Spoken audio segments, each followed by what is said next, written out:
¿Y si el peor día de todos no fuera la guerra, sino el mediodía oscureciendo? En el año 536, los testigos juraron que el sol se veía exactamente igual que la luna. Ese es solo uno de los 39 momentos que los humanos realmente temían vivir. Te transportaremos al invierno de Leningrado, a la explosión del Krakatoa y a la noche de Chernóbil. Verás cómo el océano desaparece el día después de Navidad, para luego regresar con fuerza. Sentirás el hedor insoportable cuando el Parlamento casi huyó del Támesis. Contarás el pan en onzas mientras las conchas caen por las calles heladas. Verás cómo la nieve de junio arrasa con los cultivos después de que el tambora borrara el verano. Quédate, porque la cuenta atrás de lo increíble a lo inolvidable comienza ahora mismo. Año 536. Invierno volcánico global. El sol se oscureció durante meses. El cielo se oscureció durante meses y las cosechas fracasaron estrepitosamente.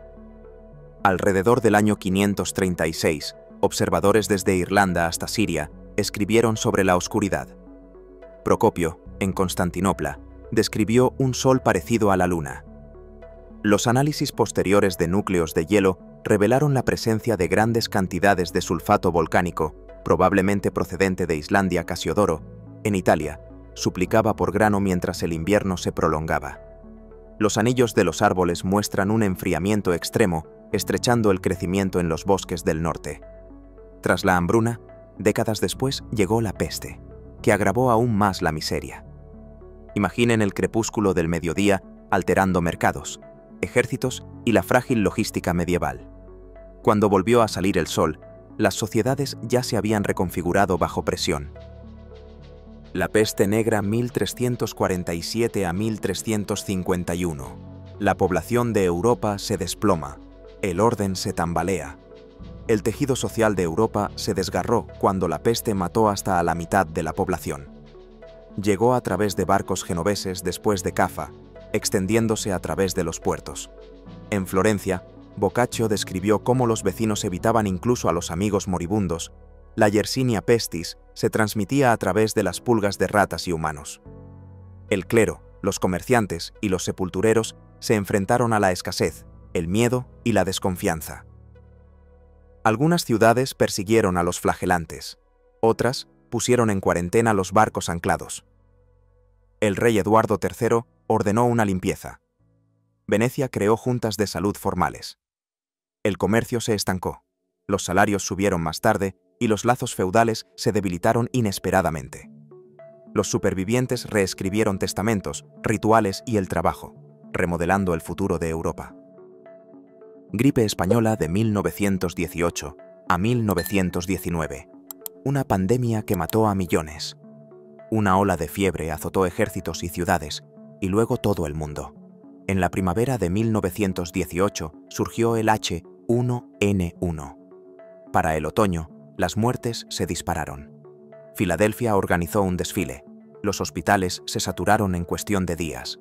En Boston, las autoridades municipales instaron al uso de mascarillas mientras los marineros se desplomaban. Según los informes, el presidente Wilson se debilitó en París, lo que complicó las negociaciones allí. Los médicos advirtieron sobre las sobredosis de aspirina. La neumonía acabó con muchos pacientes. Las enfermeras improvisaron catres en los gimnasios. Los voluntarios repartieron sopa y mascarillas. El virus se desvaneció por oleadas, dejando huérfanos y sillas vacías. Las comunidades aprendieron sobre el distanciamiento social, los turnos escalonados y la comunicación pública honesta. La Guerra de los 30 años 1618 a 1648. La despoblación apocalíptica de Europa Central. Los pueblos ardieron, los campos quedaron desiertos y los soldados sobrevivieron a costa de los aldeanos aterrorizados. Entre 1618 y 1648, Europa Central libró guerras religiosas superpuestas. La defenestración de Praga desencadenó una serie de acontecimientos que dieron lugar a imperios. Gustavo Adolfo marchó desde Suecia. Wallenstein formó enormes ejércitos. El saqueo de Magdeburgo se convirtió en una advertencia. Los supervivientes vagaron por calles carbonizadas. Tras las campañas, el tifus se propagó y la logística colapsó durante los duros inviernos. Los mercenarios exigían contribuciones, los campesinos escondían grano y a sus hijas por la noche. La paz de Westfalia finalmente rediseñó fronteras y soberanías. Para entonces, los pueblos habían desaparecido de los mapas y de los registros bautismales. Invasiones mongolas. Ciudades arrasadas, poblaciones desplazadas por toda Eurasia. Ciudades enteras cayeron rápidamente. Luego las caravanas avanzaron bajo el nuevo dominio. Gengis Khan unificó a las tribus de la estepa. Los generales atacaron por toda Eurasia. En 1240, Batu Khan saqueó Kiev. Iglesias y puertas se derrumbaron. Las fuerzas de Hulagu derrocaron a Bagdad en 1258, poniendo fin al poder abasí. Los equipos de ingenieros de asedio utilizaban catapultas, nafta y mensajes psicológicos. Los artesanos que se rindieron fueron perdonados. Los que se resistieron sufrieron una rápida destrucción después. Los mensajeros de la red del ñame transportaban rápidamente los pedidos entre los khanes distantes. Tras el shock, los mercados reabrieron bajo pasaportes llamados paisa, lo que incentivó el comercio. Desde Corea hasta Hungría, los gobernantes recalcularon alianzas y defensas. Colapso de la Edad del Bronce tardía, hacia el 1200 a.C. Caída de los imperios, fin del comercio. Los palacios ardieron, los registros desaparecieron y las rutas comerciales quedaron en silencio. Alrededor del año 1200 a.C., hititas, micénicos y otros pueblos flaquearon juntos. Desde Ugarit llegaban cartas suplicando barcos ante la proximidad de los enemigos. Los relieves egipcios muestran a los pueblos del mar. Ramsés III reclamó victorias. Los signos de sequía aparecen en los núcleos de polen. Los terremotos interrumpen las líneas costeras. El bronce requiere de estaño. La interrupción de sus fuentes paralizó la producción de armas y herramientas. Los refugiados se desplazaron, las lenguas se mezclaron y los palacios fueron reemplazados por pequeños castros. Las epopeyas orales recordaban más tarde las ruinas mientras se extendían las nuevas tecnologías del hierro. Cuando los escribas regresaron, escribían desde capitales y prioridades diferentes. La rebelión de Lushan 755 a 763, la catastrófica guerra civil de la China Tang. La época dorada de la dinastía Tang se hizo añicos, millones huyeron de las ciudades incendiadas. El general An Lushan se declaró emperador y se apoderó de Chang'an y Luoyang. El emperador Xuanzong evacuó. Yang Guifei murió durante la caótica retirada. Aliados fronterizos como los uigures intervinieron, exigiendo fuertes pagos. El pago de los tributos de grano se paralizó. El Gran Canal se convirtió en un campo de batalla. Las escaramuzas de caballería se alternaban con asedios, hambrunas y deserciones regionales. Los poetas Du Fu y Li Bai plasmaron el dolor y el desarraigo. Tras la represión, los Gyedushi provinciales ostentaron el poder, debilitando a la corte. La dinastía sobrevivió, pero su confianza centralizada nunca se recuperó por completo. Gran hambruna 1315 a 1317, lluvias interminables, Europa hambrienta y desesperada. La lluvia arruinó las cosechas. El hambre volvió a las aldeas cautelosas, desesperadas y extrañas. El norte de Europa sufrió tormentas continuas. El grano se pudrió en los graneros. La Inglaterra de Eduardo II importaba trigo. Los precios seguían subiendo drásticamente. Las crónicas mencionan el consumo de semillas y el sacrificio de animales de Tiro. Las carreteras se volvieron peligrosas cuando los viajeros mendigaban, regateaban o robaban. La inundación de las salinas redujo los suministros. La pesca del arenque también colapsó. La ayuda parroquial se vio sobrecargada. Las bodegas de los monasterios se vaciaron en primavera. Cuando mejoró el tiempo, los campos necesitaban arados, semillas y manos supervivientes. La siguiente generación llegó a la edad adulta con menor estatura, cautelosa y desconfiada. Plaga Justiniana 541 a 549. La primera pandemia azota Bizancio. Las calles de Constantinopla estaban atestadas de carros que transportaban cadáveres a las trincheras. En el año 541 llegó la peste desde Egipto. Barcos trajeron grano y pulgas. El emperador Justiniano enfermó. La emperatriz Teodora mantuvo la administración estable. Procopio escribió sobre puertos silenciosos y talleres cerrados. Los funcionarios contrataron sepultureros y marcaron las casas con cal. Sacerdotes y médicos discutían sobre las causas. El pánico se propagaba más rápido que las respuestas. El reparto de grano continuó de forma irregular. La Anona intentó calmar el descontento. Tras el retroceso de las olas, la escasez de mano de obra reconfiguró los impuestos y los ejércitos. El imperio sobrevivió, transformado y receloso de los barcos procedentes de Egipto. Año sin verano, 1816. Heladas en junio. Malas cosechas. Las heladas de junio en Nueva Inglaterra ennegrecieron el maíz como tinta derramada. Tras la erupción del Tambora en 1815, la ceniza cubrió los cielos de todos los continentes.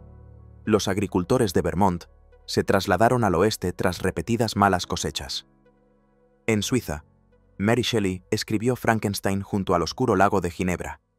Los informes describían atardeceres rojizos. Los artistas pintaban crepúsculos inquietantes y prolongados. Los precios del trigo se dispararon. Se produjeron disturbios por el pan en algunas ciudades europeas. En junio, nevó en algunas zonas de Nueva York. Posteriormente, los científicos relacionaron los aerosoles con el enfriamiento global y el fracaso de los monzones. Cuando el cielo se despejó, las migraciones y los recuerdos ya habían transformado las comunidades. Hambruna irlandesa de la patata 1845 a 1852. Hambre y emigración masiva. La cena desapareció cuando los tubérculos enfermos se volvieron negros, agrios e inservibles. En toda Irlanda, la Phytophthora infestans pudrió los campos en semanas, no en meses. Los asilos estaban abarrotados. Barcos fúnebres transportaban familias hacia Liverpool, Boston y Quebec. Las importaciones secretas de maíz de Peel ayudaron brevemente. Luego, la burocracia entorpeció la ayuda. Los desahucios se aceleraron. Las cabañas con techo de paja se derrumbaron en zanjas húmedas. Los sacerdotes llevaban listas. Los terratenientes debatían los precios mientras los pueblos se vaciaban silenciosamente. Skibbereen se convirtió en sinónimo de hambre. Los viajeros escribían sobre rostros demacrados. Para el invierno, los velatorios se redujeron y se convirtieron en números en los libros de contabilidad. Al otro lado del Atlántico se formaron barrios irlandeses que conservaban canciones y nombres de parroquias. Rebelión Taiping, 1850 a 1864. La guerra civil más sangrienta de la historia. Las ciudades cambiaron de manos repetidamente y el Yangtze se convirtió en un frente de batalla. El reino celestial Taiping de Hongxiuquan se apoderó de Nanjing y le cambió el nombre a Tianjin. Los Qing movilizaron ejércitos locales bajo el mando de Zheng Guofan y Li Hongchang. Asesores extranjeros como Charles Gordon entrenaron al ejército siempre victorioso. Los asedios se prolongaron, los graneros ardieron, los refugiados atascaron las calzadas alrededor de los lagos. Los edictos prohibieron las colas, el opio y ciertos rituales, lo que obligó a realizar pausas culturales. Las batallas cerca de Anqing y Suzhou se convirtieron en lecciones de guerra de desgaste. Cuando cayó Tianjin, los mosaicos del palacio ocultaron a los defensores hambrientos. Posteriormente, el poder provincial aumentó y la capital observó con cautela. Sitio de Leningrado, 1941 a 1944. Inviernos de hambruna y bombardeos implacables. Las raciones de pan se redujeron a unas pocas onzas, rellenas principalmente de serrín. Las fuerzas alemanas y finlandesas cerraron el cerco. Las fábricas siguieron funcionando bajo bombardeo. El camino de la vida, que cruza el lago.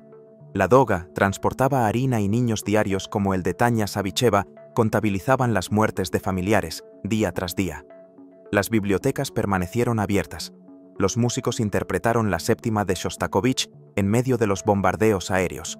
Las estufas quemaban los muebles. La gente derretía el hielo raspado de los marcos de las ventanas. El general Zhukov reforzó los frentes. Los tapadores construyeron caminos de hielo y muelles. Cuando se levantó el bloqueo, las calles dejaron al descubierto tumbas ocultas bajo la nieve. La ciudad sobrevivió, más débil, obstinada y ferozmente orgullosa después. La Gran Depresión y el Dust Bowl. Empleos perdidos, granjas destruidas. Los sobres de pago desaparecieron y luego la propia tierra de la pradera se esfumó. Después de 1929, los bancos quebraron. Las colas para conseguir pan se extendían por varias manzanas de Nueva York. En las grandes llanuras, la sequía y el viento provocaron el Domingo Negro de 1935. Los tractores sustituyeron a los setos. Los campos ya no ofrecían refugio contra las tormentas de polvo. Las fotos de Dorothea Lange mostraban a madres protegiendo a sus hijos junto a coches destartalados. El Cuerpo Civil de Conservación plantó árboles. Las cortinas rompevientos frenaron la abrasión que se extendía por todo el horizonte. Las caravanas de Okie cruzaron la Ruta 66 en dirección a los almacenes de empaquetado de California. John Steinbeck siguió a los recolectores por los campamentos, escuchando los susurros sobre los salarios. Cuando volvieron las lluvias, las comunidades se habían desplazado, las habilidades habían cambiado, las esperanzas se habían reorientado. Pompeya y Herculano. Año 79 después de Cristo. El Vesubio sepulta ciudades prósperas. Primero cayó la ceniza como nieve, luego la piedra pómez rompió los tejados. En Campania, el Vesubio se alzaba majestuoso sobre los viñedos y las concurridas calles costeras. Plinio el Joven observó una nube con forma de pino desde Miseno. El paseo marítimo de Herculano estaba lleno de gente que buscaba barcos y ser rescatada. Las oleadas piroclásticas descendieron a toda velocidad, sellando habitaciones y carbonizando vigas. Los grafitis paralizaron la vida cotidiana. Cuentas de bares, eslóganes electorales, chistes privados. En Estavia, Plinio el Viejo se desplomó mientras instaba a la evacuación. Excavaciones posteriores descubrieron panes que aún presentaban cortes y hogazas que aún conservaban el anillo. Mosaicos y moldes devolvieron los nombres a los ciudadanos perdidos bajo las cenizas. Krakatoa 1883. La erupción se oyó en todo el mundo, los tsunamis devastaron las costas. Ondas de presión dieron la vuelta al mundo, rompiendo instrumentos repetidamente aquella mañana. En el estrecho de Sunda, el Krakatoa se hizo añicos con 4 explosiones colosales. Tsunamis azotaron Java y Sumatra. Pueblos enteros desaparecieron tras muros de agua. Batavia contaba a los supervivientes, mientras los barcos informaban de cielos oscuros como la ceniza al mediodía. Las puestas de sol se tornaron de un rojo sangre. Los artistas pintaron horizontes lúgubres durante meses. Las líneas telegráficas transmitieron fragmentos de informes asombrados y mediciones de precipitaciones. Bloques de coral llegaron tierra adentro. Balsas de piedra pómez flotaron a través de los océanos. Los fareros registraban los fallos como arañazos en las lentes con ceniza granulada. De las ruinas surgió finalmente Anak Krakatau, humeante y frágil. Terremoto de Lisboa, de 1755. Terremoto, incendios y tsunami destrozan una capital de la Ilustración. La misa matutina se convirtió en un caos cuando las bóvedas se agrietaron y las lámparas de araña se desplomaron. El día de Todos los Santos, Lisboa tembló. Las campanas repicaron sin que nadie las tocara. Los supervivientes huyeron hacia los muelles antes de que las olas remontaran el río. Las llamas saltaban de una casa a otra. El viento arrastraba brasas por las calles de la Baixa. El marqués de Pombal ordenó: «Enterrad a los muertos, dad de comer a los vivos». Los topógrafos cartografiaron los daños. Los constructores crearon la cuadrícula pombalina con refuerzos antisísmicos. Posteriormente, los filósofos, desde Voltaire en adelante, debatieron sobre la providencia frente a la naturaleza. Los barcos transportaban noticias. Los mercados ajustaban los cálculos de seguros y riesgos. La ciudad reconstruida, las avenidas hacia el mar más anchas, las plazas más luminosas, los recuerdos oscuros. Erupción del Laki, 1783 a 1784. Neblina tóxica, hambruna y penurias europeas. Una neblina azul cubrió Islandia mientras los dientes del ganado se desmoronaban prematuramente. Se abrieron fisuras en la Cajigar. Fuentes de lava surcaron las tierras altas. El obispo John Steingrimson predicó el Sermón del Fuego mientras se acercaban los ríos. La lluvia radiactiva cargada de flúor envenenó los campos. Las dificultades de la niebla quedaron grabadas en la memoria islandesa. En toda Europa, las cosechas se perdieron. El sol de verano lucía de un amarillo apagado. Los diarios británicos registraron aire irrespirable y extrañas muertes de pastores. Los monzones se desplazaron. El invierno llegó de forma desigual, confundiendo a agricultores y comerciantes. La meteorología obtuvo pistas. Los volcanes se unieron al debate público sobre el clima. Islandia se recuperó lentamente, dejando ver granjas vacías y ferries silenciosos.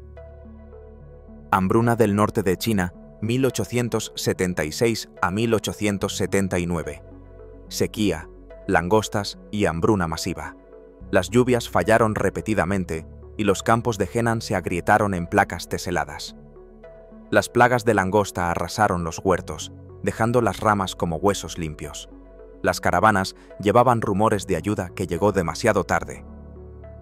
Las redes misioneras documentaron el sufrimiento. Timothy Richard organizó comedores sociales. Funcionarios como Lee Hong-jang sopesaron los costos del transporte frente a las precarias arcas públicas. La gente vendía herramientas, hijas y reliquias familiares para comprar puñados de mijo. El bandolerismo surgió, para luego disolverse cuando finalmente se reabrieron los graneros. Los pozos tenían agua salobre, los viajeros contaban cadáveres junto a los canales secos. Años más tarde, las aldeas se reconstruyeron con nuevas oraciones y horarios para la sequía. Gran hambruna de Bengala de 1770. Los mercados colapsaron, millones murieron de hambre. Las promesas de cosecha se rompieron cuando los patrones del monzón se volvieron impredecibles y escasos. En Bengala, las exigencias fiscales de las empresas chocaron con la desaparición de las reservas de grano.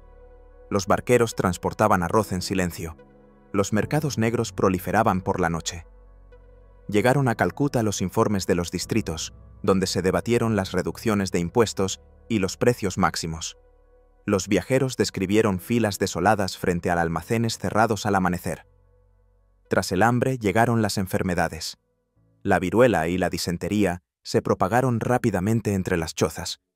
Warren Hastings señaló las pérdidas ocasionadas por el impago de los zamindares. Los campos se recuperaron lentamente, pero las familias se redujeron y las tierras cambiaron de manos. El delta recordaba los patios vacíos mucho después de que regresaran las lluvias. La Gran Plaga de Londres de 1665. Una ciudad sellada por la muerte. Las puertas se marcaban con cruces rojas, mientras las cifras de mortalidad aumentaban semanalmente. El calor del verano espesaba los callejones. Por la noche, los carros recogían cadáveres. Samuel Pepys dejó constancia de rumores, remedios y encuentros callejeros incómodos. Los vigilantes hacían cumplir las cuarentenas. Los médicos de la peste, con máscaras con forma de pico, hacían sus rondas. Se sacrificaron gatos y perros, las ratas siguieron moviéndose sin importarles nada. Los teatros cerraron. En los cafés se susurraban noticias a través de pañuelos. Las familias más adineradas huyeron río arriba, dejando a los aprendices a cargo de vigilar las tiendas. Cuando llegaron las heladas, los casos se desplomaron y las iglesias volvieron a resonar con cautela. Londres reabrió sus puertas con listas de aprendices y maestros desaparecidos. El gran hedor de 1858. Londres se asfixia con el Támesis. El Parlamento estuvo a punto de huir cuando el río se convirtió en amoníaco. Un verano caluroso intensificó la fermentación de aguas residuales en las marismas protegidas. El cólera dejó recuerdos imborrables. Los médicos debatían entre la transmisión miasmática y la transmitida por el agua. Joseph Bazalgette propuso interceptar las alcantarillas con enormes túneles de desagüe. Los ingenieros trabajaron a contrarreloj, ladrillo a ladrillo, a lo largo de los muros del terraplén. Las nuevas estaciones de bombeo relucían con sus estructuras de hierro y placas con mensajes optimistas. Los periódicos bromeaban con humor negro. Los empleados sostenían pañuelos empapados en desinfectante. Una vez completados, los brotes disminuyeron y las narices finalmente confiaron en las brisas del río. La infraestructura aprendida en el Londres victoriano podía, literalmente, purificar el aire. Tsunami del 26 de diciembre de 2004. Costas del Océano Índico devastadas. La multitud que acudía a la playa por la mañana nunca esperó que el mar se retirara tanto. Un gran terremoto frente a las costas de Sumatra envió ondas hacia Aceh en cuestión de minutos. Sri Lanka, Tailandia e India vieron cómo sus puertos se vaciaban y luego eran engullidos. Los turistas filmaron peces desconcertados en la arena antes de que el agua volviera a subir violentamente. Los socorristas de Phuket corrieron. Los pescadores cortaron las líneas y aceleraron los motores hacia el mar. Las redes celulares fallaron. Las radios transmitieron súplicas del hospital en varios idiomas. Los helicópteros siguieron los campos de escombros. Los mapas redibujaron las líneas costeras y las desembocaduras de los ríos. Los convoyes de ayuda cruzaron carreteras arrasadas. Los supervivientes buscaron listas en las escuelas. Más tarde llegaron nuevas boyas de advertencia, parpadeando silenciosamente contra el silencio futuro. Gran terremoto de Kanto de 1923. Incendios y pánico en Tokio y Yokohama. A la hora del almuerzo, las estufas de cocina se volcaron y los incendios forestales azotaron las calles que se derrumbaban. El terremoto azotó Kanto. Las réplicas sacudieron puentes y vías férreas. En Yokohama, explotaron almacenes. Las grúas portuarias se retorcieron como clips de papel. Los refugiados abarrotaban las orillas del río Sumida mientras caían brasas. Entre el humo, los rumores se propagaban más rápido que los comunicados oficiales. Se tomaron medidas militares. Las brigadas de agua abrieron cortafuegos con dinamita. En los patios de las escuelas y los terrenos de los templos surgieron ciudades-barrios temporales. Para el invierno, los ladrillos y el carbón se mezclaban con nuevos planos ordenados. Tokio reconstruyó calles más anchas, vigas más pesadas y códigos de construcción más estrictos. Chernóbil 1986. Explota el reactor. Pripyat es evacuada durante la noche. Una prueba rutinaria derivó en explosiones de vapor e incendios de grafito. En el reactor RBMK, cerca de Pripyat, las barras de control se atascaron fatalmente. Los bomberos subieron por las escaleras del tejado, sin ser conscientes del flujo letal de neutrones. Anatoly Dyatlov discutió sobre procedimientos. Las alarmas se ahogaron en el caos. Valery Legasov describió más tarde la emergencia con un detalle tenso y exhausto. Los autobuses hacían fila. Los altavoces ordenaban a los residentes que prepararan sus maletas para varios días. Los helicópteros lanzaron arena y boro. Los pilotos volaron a través de brillantes columnas de humo. Los liquidadores raspaban los tejados. Los dosímetros chasqueaban como insectos enfurecidos. La zona permanece vallada, mientras los bosques recuperan bloques de apartamentos y escuelas. Supererupción del Toba hace unos 74.000 años. El sol se atenuó. Las poblaciones sufrieron estrés. Es probable que los cielos se vuelvan brumosos en todo el mundo, lo que provocará un descenso de las temperaturas durante las próximas estaciones. En el lago Toba, en Sumatra, una caldera se derrumbó en el agua. Se observan capas de ceniza en núcleos lejanos y yacimientos arqueológicos. Algunos científicos propusieron un cuello de botella humano. Otros instan a la cautela. Las herramientas de piedra muestran que los pueblos se adaptaron a vivir junto a lagos y sabanas cambiantes. Las zonas monzónicas se tambalearon. Los pastizales intercambiaron lugares con matorrales de forma inesperada. Las hogueras se desplazaban con las manadas. Los ancianos cambiaban las historias de migración para sus nietos. Los volcanes, junto con los depredadores, fueron peligros que moldearon los primeros calendarios humanos. El lago hoy refleja acantilados que ocultan aquella antigua perturbación global. Erupción de cera hacia el 1600 a.C. Interrupción del comercio en el Egeo. Islas abandonadas. Los frescos de Akrotiri congelaron en el tiempo barcos, lirios y meticulosos sistemas de fontanería urbana. Entonces Santorini explotó, dejando una caldera inundada y piedra pómez a la deriva. Es probable que los tsunamis alcanzaran el norte de Creta, azotando pequeños puertos y villas. La Tefra cayó sobre el mar Egeo, blanqueando campos y tejados. Las tabletas de Lineal A se detuvieron y luego se reanudaron en otro lugar con rutas alteradas. Los marineros se aferraron a las costas. Surgieron nuevos puertos mientras que los viejos muelles se hundían. Leyendas posteriores resonaron con historias de islas engullidas por mares embravecidos. Los arqueólogos localizaron habitaciones enterradas con jarras y armazones de camas intactos. La red se recuperó, pero los centros de poder y los dioses ya no eran los mismos. Inundaciones en China de 1931. Cuencas de los ríos, Yangtze y Huai inundadas. El agua inundó las llanuras aluviales, sumergiendo pueblos durante meses, no días. Nevadas inusuales, deshielos primaverales y lluvias monzónicas se acumularon de forma catastrófica. Wuhan se convirtió en un archipiélago. Los barcos sustituyeron a los carros y carruajes. Los diques fallaron. Los refugiados construyeron balsas de juncos y trasladaron tablillas ancestrales. Las enfermedades se propagaron en los refugios superpoblados. Los arrozales se convirtieron en mares interiores. Los funcionarios contabilizaban las pérdidas mientras los misioneros organizaban vacunaciones y cocinas. Los periódicos mostraban los tejados como islas en medio de un mar de aguas marrones e interminables. Cuando los ríos retrocedieron, el limo cubrió las calles y los patios de los templos.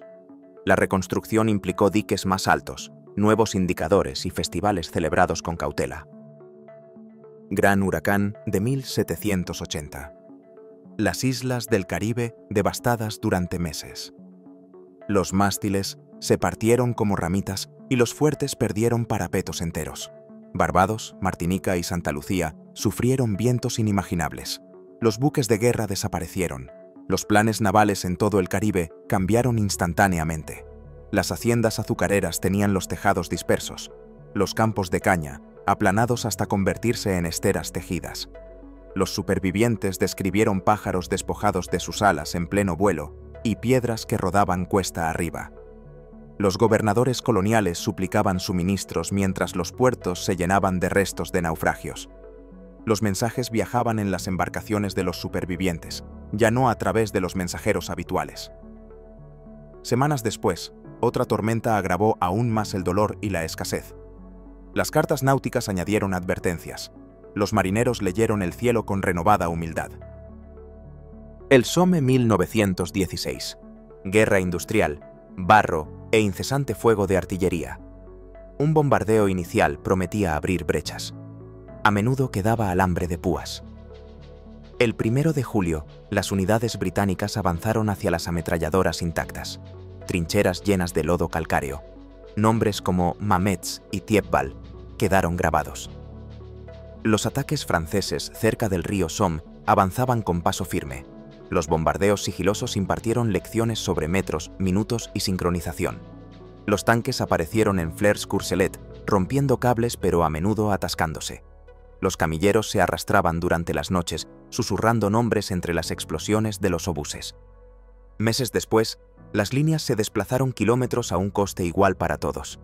Los soldados se llevaron a casa recuerdos de barro y mapas de trincheras plegados. Inviernos de máxima intensidad de la pequeña edad de hielo. Los ríos se congelaron. Las cosechas fracasaron repetidamente. Los londinenses patinaban junto a los puestos del mercado durante las ferias sobre hielo en el Támesis.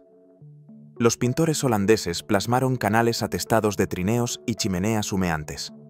Los viticultores registraban el vino congelado. Los granjeros contaban los corderos perdidos a la luz de una linterna. Las colonias nórdicas de Groenlandia disminuyeron a medida que el hielo marino persistía durante más tiempo. Los glaciares avanzaron. Los pueblos alpinos hicieron sonar sus campanas para ahuyentar las avalanchas. Los escribas observaron manchas solares y extraños halos alrededor de las lunas de invierno. Las comunidades cambiaron sus cultivos, almacenando centeno y legumbres más resistentes. Cuando las estaciones se suavizaron, los rituales y los calendarios aún recordaban los duros inviernos. Los cuentos advertían a los niños sobre el hielo delgado y los deshielos tardíos de primavera. América posterior a 1492. Explosiones epidémicas, colapso catastrófico de las sociedades. La viruela, el sarampión y la gripe avanzaron tierra adentro. Por delante de los conquistadores Tenochtitlan, se enfrentó a epidemias a medida que las alianzas y los asedios se intensificaban. Los cronistas escribieron sobre cortes nobiliarias que de repente carecían de consejeros y herederos. Según se informa, Cuitláhuac murió de viruela durante los meses críticos. Las aldeas combinaban ceremonias, entierros y negociaciones con los recién llegados. Los supervivientes reorganizaron el trabajo, los campos y los tributos bajo las nuevas autoridades. Los mapas redibujaron las fronteras a medida que las misiones y los fuertes se extendían hacia afuera. Durante generaciones, las lenguas se entrelazaron. Nuevos alimentos cruzaron los océanos en ambos sentidos. El choque demográfico remodeló continentes, culturas y la memoria de los ancestros. Plaga Antonina, 165 a 180. Los ejércitos de Roma enfermaron, la economía flaqueó.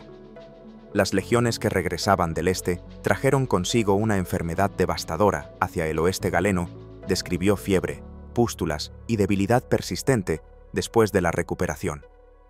Los mercados se ralentizaron, los festivales se redujeron, los funerales se multiplicaron en todas las provincias. El emperador Marco Aurelio hizo campaña mientras las cartas registraban la escasez. Los fuertes fronterizos informaron repetidamente de cohortes reducidas y rotaciones tardías. El evergetismo cívico, las donaciones públicas, mantuvo abiertos los graneros en las ciudades necesitadas de ayuda. Los templos registraron un mayor flujo de visitantes. Los filósofos debatieron sobre causas y deberes. Las olas regresaban de forma impredecible, agotando tanto a médicos como a magistrados. El imperio perduró, aunque más cauto respecto a las victorias lejanas posteriores. La sequía del Sahel de 1983 a 1985. La hambruna azotó Etiopía y sus países vecinos. Las lluvias volvieron a fallar y los pastos se convirtieron en polvo bajo los cascos. En el norte de Etiopía, las cosechas se marchitaron. De los pozos solo brotaban sorbos amargos. Las imágenes de ganado esquelético conmovieron a audiencias globales y a redes de ayuda humanitaria.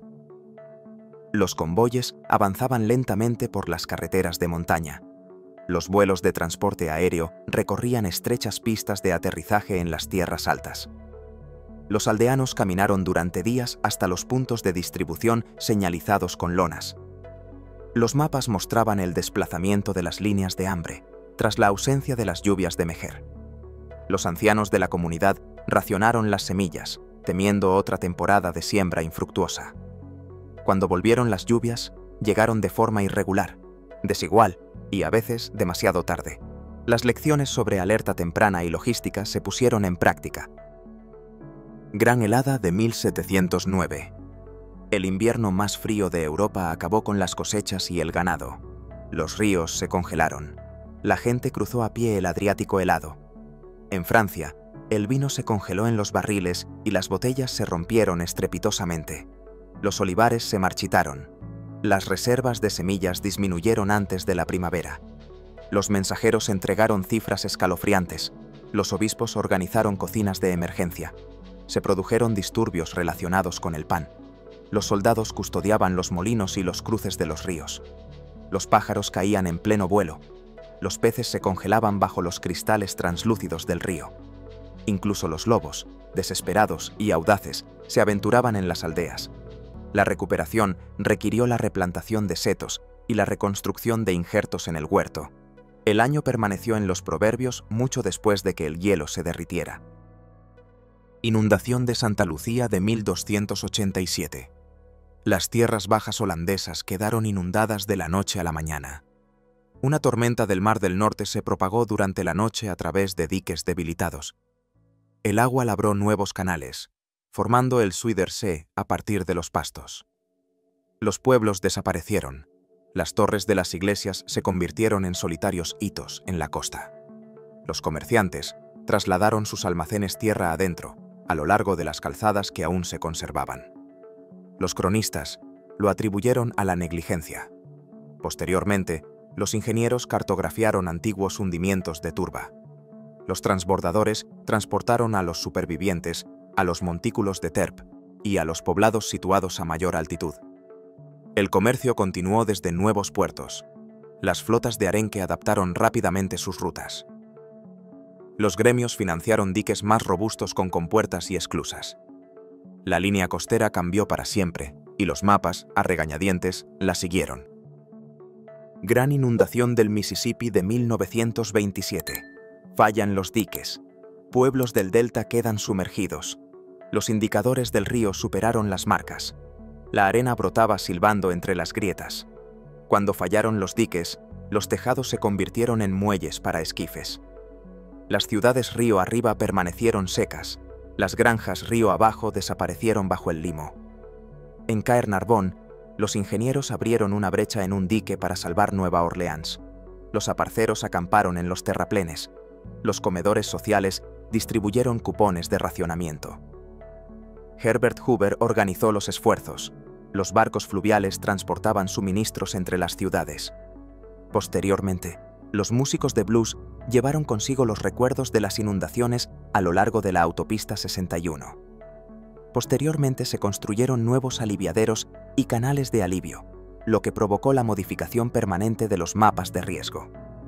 El río seguía creciendo cada primavera, pero con nuevas salidas. Montpellier, 1902. Una oleada piroclástica destruye Saint-Pierre.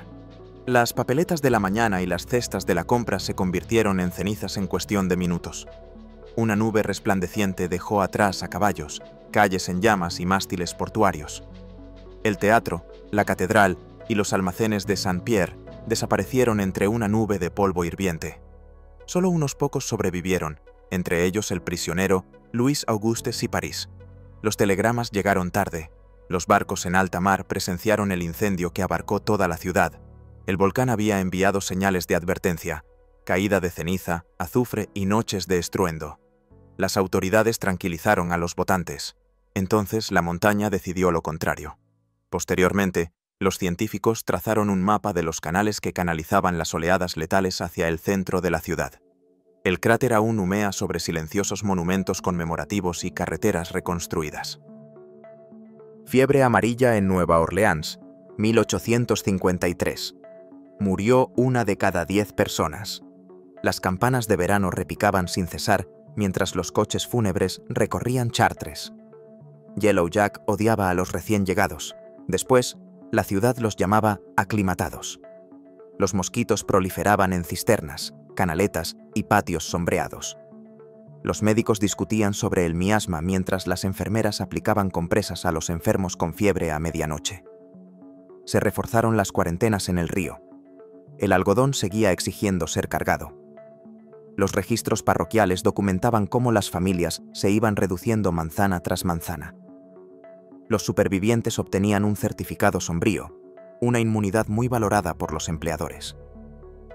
Finalmente llegó el frescor otoñal y los casos disminuyeron en todas las parroquias. Más tarde, canales y pantallas se unieron a las oraciones contra la próxima temporada.